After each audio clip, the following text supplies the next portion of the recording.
Hello बच्चों, so let's understand the question first. The wavelength of the carrier wave in a modern optical fiber communication network is close to.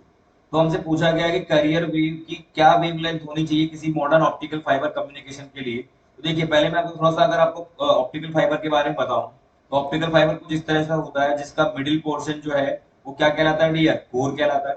और जो outer portion है वो होता है cladding.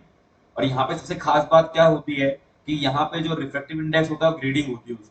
अगर इसकी रिफ्रैक्टिव इंडेक्स म्यू1 है, यहाँ रिफ्रैक्टिव म्यू1 है तो म्यू1 इज ग्रेटर देन म्यू1 होगा ताकि सिग्नल लॉस ना हो। दैट मींस अगर आपका कोई लाइट सिग्नल इस तरह से ट्रेवल कर रहा है तो यहाँ क्या होता है डियर, उसका टीआईआर फिनोमिना डेवलप होता है।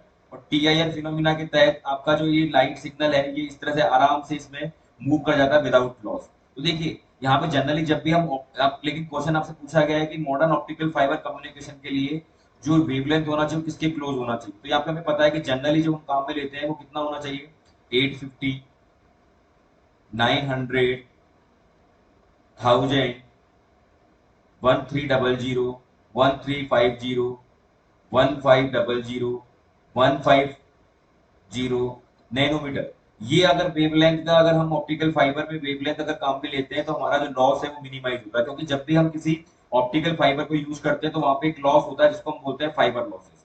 इसको क्या बोला जाता है बेटा, फाइबर लॉस। अगर फाइबर लॉस होगा तो सिग्नल लॉस होगा। तो हम जो भी वेवलेंथ चूज करते हैं वाइजली चूज करते हैं और जनरली जितना ज्यादा वेवलेंथ होगा उतना ही फ्रीक्वेंसी कम होगा।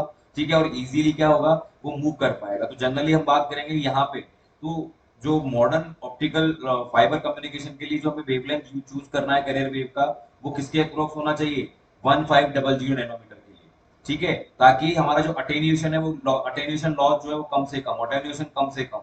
Okay, dear. So the right answer for this question is 1500 nanometer. Okay. So I think you will get the answer. Thank you very much.